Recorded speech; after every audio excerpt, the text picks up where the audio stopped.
It was supposed to be a fun, lighthearted night with friends, but things went south pretty quickly. I'm not even sure what came over me, honestly. I guess sometimes I just get a little carried away, but that doesn't excuse what I said. Hi, I'm Jessica, 32 years old, and I'm here to tell you about the night I messed up big time. You know, sometimes you think you're just joking around, but you end up crossing a line you didn't even know was there. And then there's the aftermath, where you can't really take it back, but you still act like it's no big deal. That's exactly what happened at that stupid party. It all started when we were at a friend's house, just a casual get-together with a few drinks and some games. My husband, Paul, was there too, of course. Paul's 35, kind of quiet, and honestly, he's always been the type who doesn't like making a scene. He's good to me and the kids. You know, he works hard, keeps things running, even when I can't get my act together half the time. But me? I like to have fun, talk loud, make everyone laugh, sometimes at the wrong person's expense. We'd all been talking about what we'd been up to lately, and of course I had to bring up how I was the one running the show at home. I wasn't trying to be serious, okay? It was just a joke, a stupid, impulsive joke, but I guess Paul didn't see it that way. So, I laughed, took a sip of my wine, and said something like, "Yeah, at home I'm the boss? Paul? He just works and takes care of the kids while I handle everything else.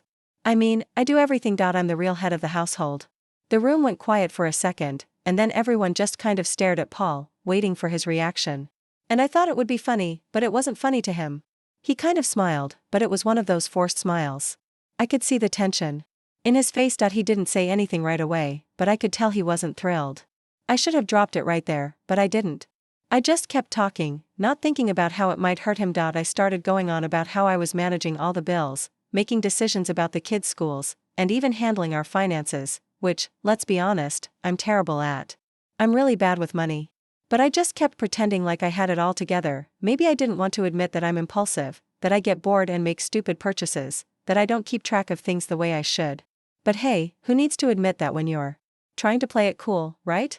At some point, Paul interrupted me, and that's when I realized I might have gone too far.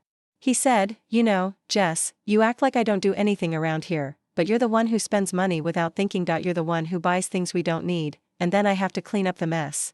And it hit me. He was pissed, like, really pissed. But instead of apologizing or owning up to anything I had said, I just brushed it off. I made a joke about how he should be used to it by now, how I was just having a little fun, and how he needed to relax. I laughed it off like it was no big deal. The thing is, I knew what I said had hurt him. He's always been sensitive about me making him the butt of the joke, but I guess I didn't care in the moment. I wanted everyone to laugh, to think I was funny. But as soon as Paul's face tightened, I knew I crossed a line. I could feel the eyes of our friends on us, and for a second I thought maybe I'd have to backtrack, maybe apologize, but I didn't. Why? Because I don't like admitting when I'm wrong. I hate it. I'd rather brush things under the rug and pretend everything's fine. I've been like this for a while.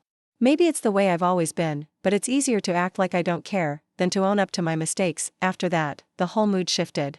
People tried to change the subject, but I could feel the tension between Paul and me. When we got home, he didn't say a word. He just went straight to the bedroom, and I knew he was upset. But did I apologize? No. Did I even realize what I had done? Not really. I mean, I told myself I was just joking around, but deep down, I knew I had hurt him. I just didn't want to admit it. And as for the money thing? Well, I didn't see what the big deal was. He knew I wasn't perfect with finances, but it's not like I was going out of my way to ruin us. But yeah, maybe I wasn't being totally responsible. Maybe I did leave him with a lot to clean up, but I wasn't about to take full responsibility for it. Why would I? At the end of the day, I still thought I was right. I mean, I was trying to have a little fun, and maybe he took it the wrong way. That's on him, right? So now I'm sitting here, realizing that maybe I shouldn't have pushed Paul so far, but I still don't think it was that big of a deal. He'll get over it, like always, right? I didn't expect things to get worse, but of course, they did. I thought I could just brush it off and move on like I always do, but no, Paul's not the type to just get over it like I assumed. The next morning was a disaster, and I'm honestly still not sure how I ended up in this mess. But here we are. So, I woke up early to get the kids ready for school, just like every other day. But something was different. There was this coldness in the house, and it wasn't just the usual "I'm still half asleep" vibe. No, it was worse. It was like we were strangers. Paul was quiet, distant, and I thought, okay, this is fine, he's just being dramatic. I'm used to him sulking when he's upset, and I always thought it was just his way of letting things blow over. I didn't think much of it.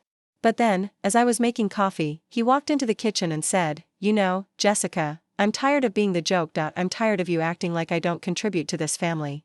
I froze. The tone in his voice was sharp, not the usual Paul tone. It was like something inside him finally snapped. I wanted to say something, anything to make it right. But I couldn't. Instead, I just stood there with my coffee mug in my hand, trying to look innocent like I didn't know what he was talking about. I mean, I already said I was just joking last night, so what more could I do? "Do you even realize how that made me feel?" he asked, his voice trembling a bit. I could tell he was holding back tears, but I wasn't about to apologize for my actions. I couldn't. I didn't want to admit that maybe, just maybe, I had taken things too far. So I did. What I always do when I don't want to face the truth. I got defensive. "Paul, it was just a joke. Why are you making such a big deal out of it?" "You know I didn't mean anything by it." I said, trying to sound casual, but I could hear the shakiness in my voice. I hated that I couldn't control it. He wasn't buying it, though. He looked at me with this look, like he was seeing through all my nonsense. "You're always joking about me, always making me look bad in front of people, and it's starting to wear me down. You never take anything seriously, Jessica, you never take us seriously." That stung, and I knew it should have. But instead of owning up to it, instead of feeling bad about the hurt I caused, I just got mad. I snapped back with something I immediately regretted, but I couldn't stop myself. "Well, maybe if you were a little more, I don't know, fun, maybe. I wouldn't feel like I had to be the one carrying everything all the time," I said, barely holding back a sarcastic laugh. I knew I shouldn't have said that, but I just couldn't help myself. It was like the words just came out before I could stop them. And the look on Paul's face when I said that? I'll never forget it.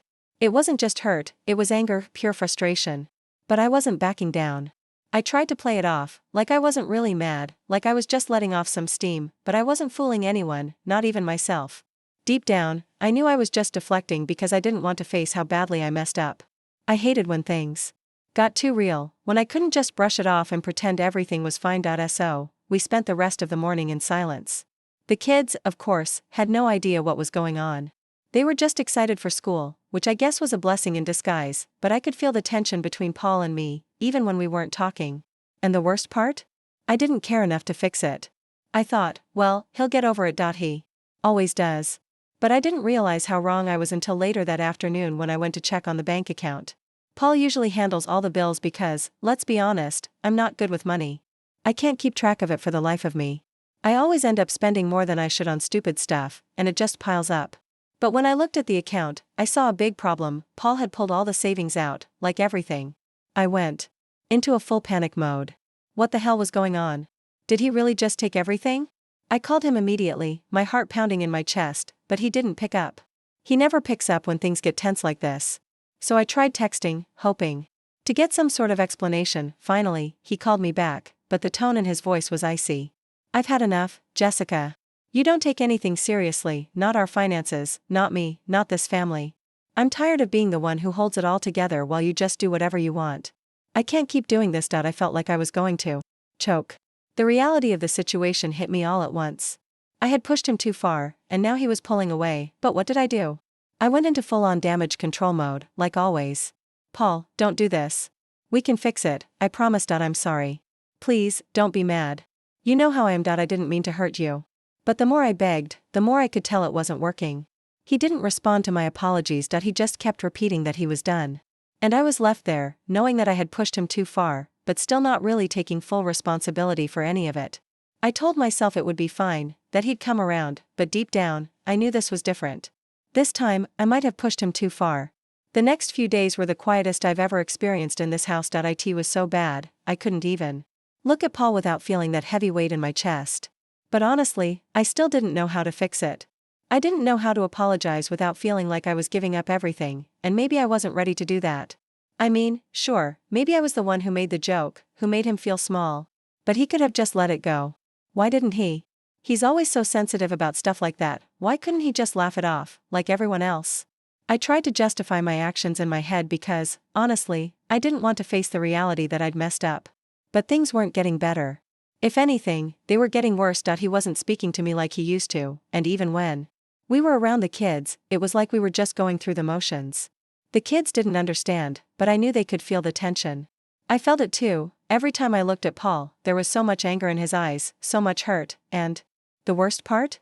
I didn't know how to fix it. I spent the entire week trying to distract myself with work, cleaning, anything to keep me from thinking about how much I screwed up.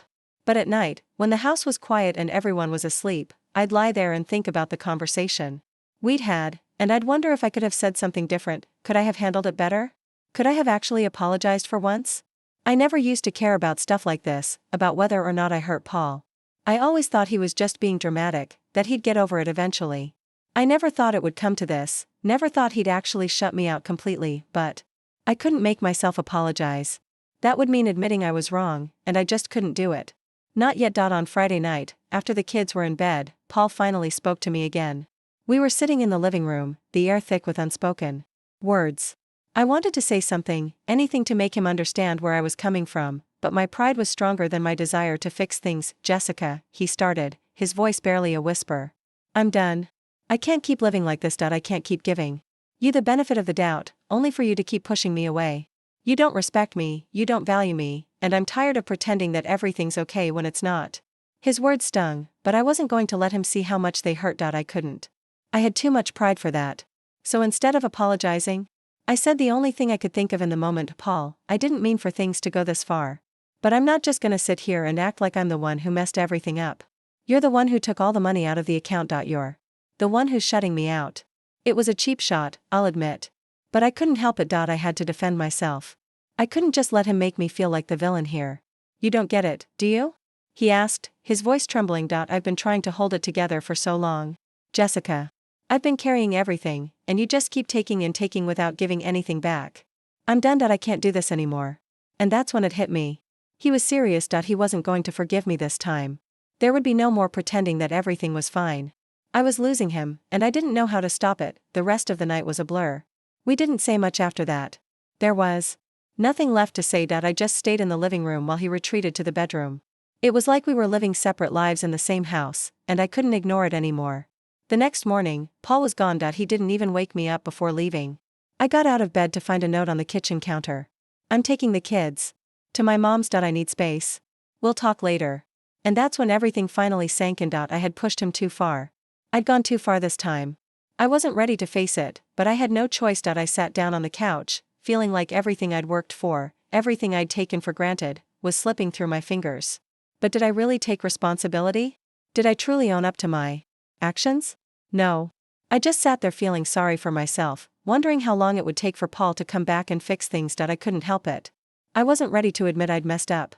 I wasn't ready to face the fact that I might have lost my family, my home, everything I had, and that's when it hit me. I wasn't even thinking about fixing things for him. I was thinking about how it affected me. Paul stayed at his mom's for 2 days. 2 whole days of silence. No calls. No texts. Nothing. And even though I knew I should have called him, should have apologized, I didn't. Instead, I spent the time scrolling through my phone, trying to distract myself from the reality of what was happening. When he finally came home, he didn't say much. He was distant, colder than ever. And honestly, I didn't know how to fix it. I didn't know how to make things right, but did I even try? No. I just sat there, expecting him to come back and fix it, like always. The days after Paul came back were a blur of half-hearted attempts to fix things. I told myself I'd try harder, but honestly, I wasn't sure I even knew how.